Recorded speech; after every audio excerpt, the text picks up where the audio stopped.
इस सेंटेंस को समझने के लिए मैं आपको दूसरे तरीके से समझाता हूं, ध्यान से देखो। मैं एक सेंटेंस लिख रहा हूं, एक सेंटेंस मैंने कहा Ram is as good as Mohan. दूसरा सेंटेंस मैंने कहा राम इज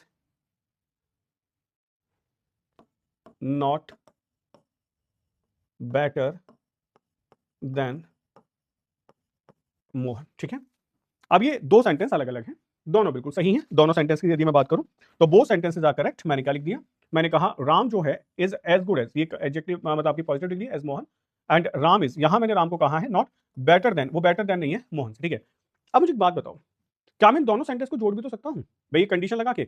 मैंने कहा यहां कंडीशन लगा देते हैं, इफ और एक कंडीशन बना लेते हैं। कंडीशन क्या कहती है, कंडीशन ये कहना चाह रही है कि राम जो है ना इतना ही अच्छा है जितना अच्छा मोहन, यदि राम मोहन से अच्छा नहीं है। भाई कह सकता हूं मैं राम इतना ही अच्छा है जितना अच्छा मोहन, लेकिन कब, यदि राम मोहन से अच्छा नहीं है तब। ठीक है, कंडीशन बन गई।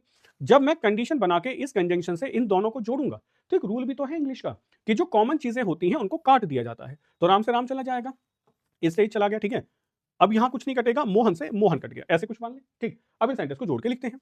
तो मैंने जोड़ना शुरू किया, तो मैंने सेंटेंस लिखा Ram is as good as Mohan.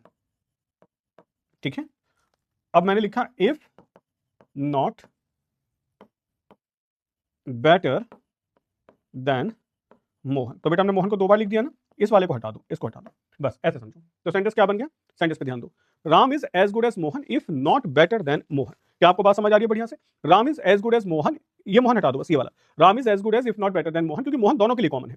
तो Ram is as good as Mohan if Ram is not better than Mohan. ठीक है, क्लियर है? अब यहां के देखो, as a standard reference this book is as good if not better. ठीक है, तो बेटा क्या छोड़ दिया हमने, एज गुड एज छोड़ दिया। समझ आ गया, हमने क्या छोड़ दिया, एज गुड एज छोड़ दिया। तो इसको आप करेक्ट कर लो, मैं आपके दोबारा से लिख देता हूं, ये क्या लिखा जाएगा, एज गुड एज लिखा जाएगा। अब इस बात को समझाने के लिए टीचर्स क्या कर रहे हैं, कभी कभी रटा देते हैं कि पॉजिटिव डिग्री एज गुड से थोड़ी लिखी जाती है, वो तो एज गुड एज से लिखी जाती है, तो इसमें एज लगेगा। बच्चों को लगता है हाँ बिल्कुल सही बात है, एग्जामिनर ने आसान क्वेश्चन बनाया, एक एज को छुपा लिया, जबकि क्वेश्चन आसान नहीं, क्वेश्चन बहुत अच्छा है। क्वेश्चन ऐसे बना है जैसे मैंने आपको समझाया है।